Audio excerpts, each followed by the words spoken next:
रामकृष्ण हरी मंडळी, आज देवशयनी आषाढी एकादशीच्या निमित्ताने सर्वांना खूप साऱ्या शुभेच्छा.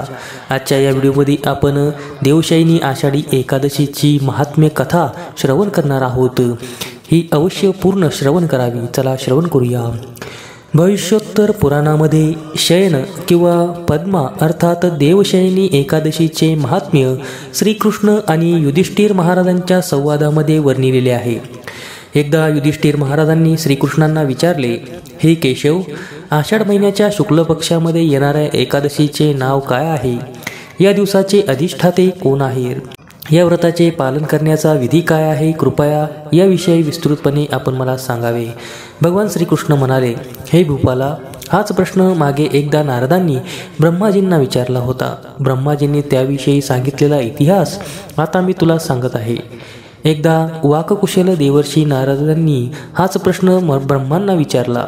त्याचवेळी ब्रह्मदेव म्हणाले, या जगामध्ये एकादशीसारखे पुण्यप्रद असे कोणतेही व्रत नाही.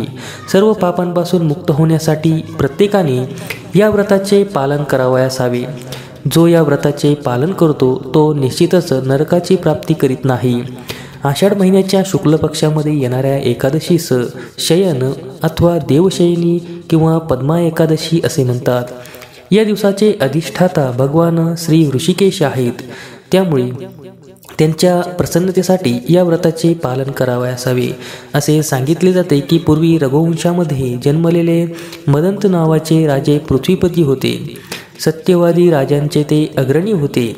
तसेच अतिशय बलवान आणि पराक्रमी होते. आपल्या मुलांप्रमाणे ते प्रजेचे प्रेमाने पालन करीत होते. या पुण्यवान राजाच्या राज्यामध्ये कधीच ओला अथवा सुका दुष्काळ पडला नव्हता. रोगराई नव्हती. त्यामुळे सारी प्रजा सुखी आणि समृद्ध होती. राजाच्या कोशामध्ये अन्यायाने लुबाडलेला एकही पैसा नव्हता. अशा प्रकारे राजा आणि प्रजा दोघेही आनंदाने दिवस घालवित होते. काही वर्षानंतर दैवयोगाने म्हणा अथवा काही पापकार्यामुळे सलग 3 वर्षे थेंब देखील पाऊस पडला नाही.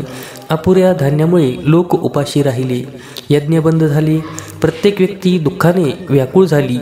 सर्व प्रजा राजाकडे येऊन विनवू लागली, हे राजन, कृपया आमचे ऐका. वेदांमध्ये पाण्याला नर असे म्हणतात आणि अयन म्हणजे अधिष्ठान, वास्तव्य. त्यामुळे भगवंताचे एक नाव नारायण आहे, जे नेहमी जलामध्ये वास्तव्य करतात. ते पावसाचे स्रोत आहेत. पावसामुळे अन्न पिकते. अन्नामुळे सर्वांचे पोषण होते. त्यामुळे हे राजन, आपण काहीतरी उपाय शोधून काढावा, ज्यामुळे सर्वत्र शांतता आणि समृद्धी पुनःस्थापित होईल. राजा म्हणाला, तुम्ही जे काही सांगितले ते खरे आहे. अन्नाला पूर्णब्रह्म मानले जाते. सर्व गोष्टी अन्नावर अवलंबून आहेत.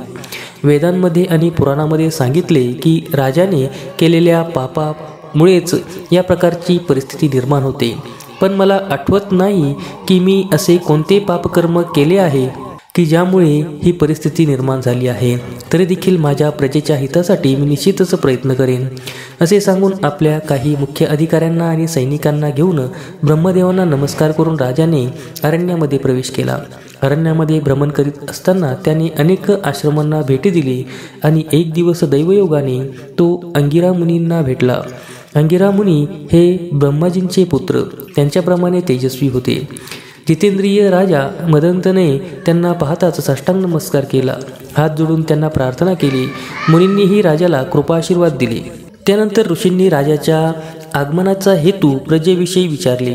राजा म्हणाला, हे भगवन, मी धर्माचे राज्य करीत आहे, तरी कित्येक वर्ष माझ्या राज्यामध्ये पाऊस पडलेला नाही.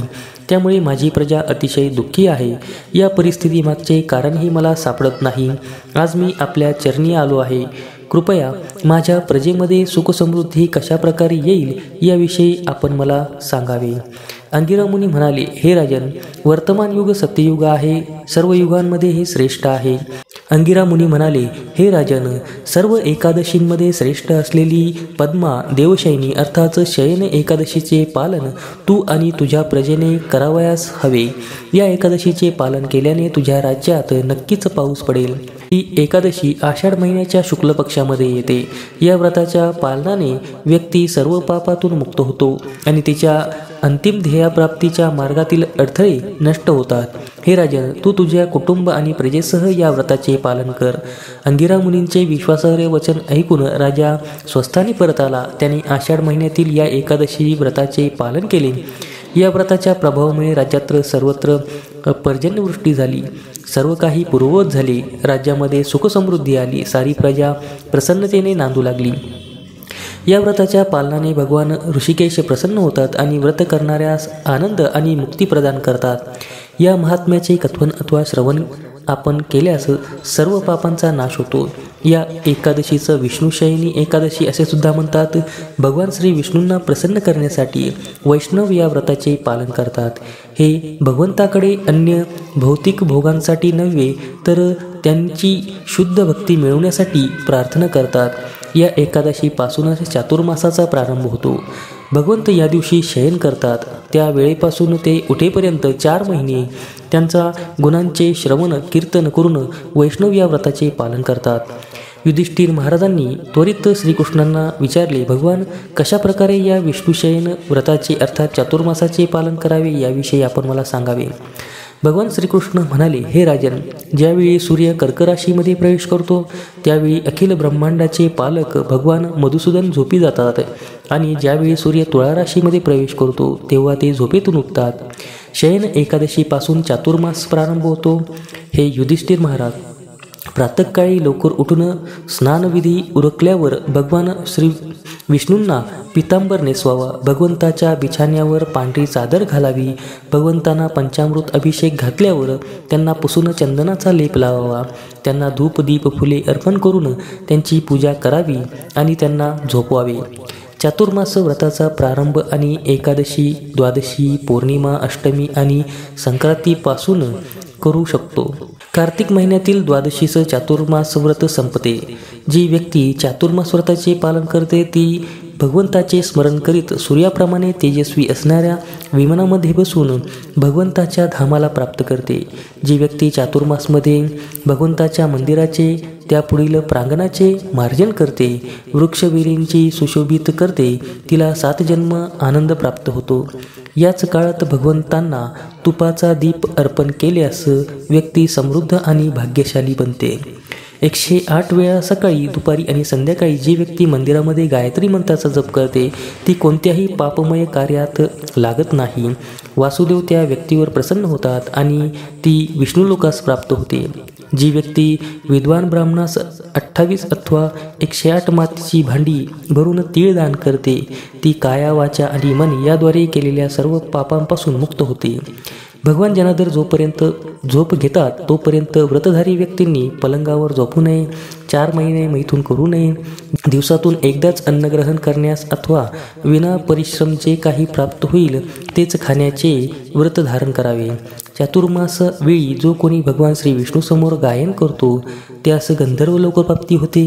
जो गुळ वर्ज करतो त्यास पुत्र पौत्र प्राप्ती होते. तेल वर्ज केल्याने व्यक्ती सुंदर बनते. त्यांच्या सर्व शत्रूंचा नाश होतो. जी व्यक्ती आपल्या आनंदासाठी फुलांचा वापर करीत नाही त्यास विद्याधर लोकांची प्राप्ती होते. जो नखे आणि केस कापत नाही त्या व्यक्तीस प्रत्यक्ष भगवंताच्या चरणकमळांना स्पर्श केल्याचे पुण्य लाभते. जो भगवंताच्या मंदिराची परिक्रमा करतो तो हंस विमानामध्ये बसून भगवतधामी परत जातो. तर अशा प्रकारे ही देवशयनी आषाढी एकादशीची महात्म्य कथा आता आपण श्रवण केलेली आहे. आपल्यास आवडल्यास लाईक करा, शेअर करा. धन्यवाद.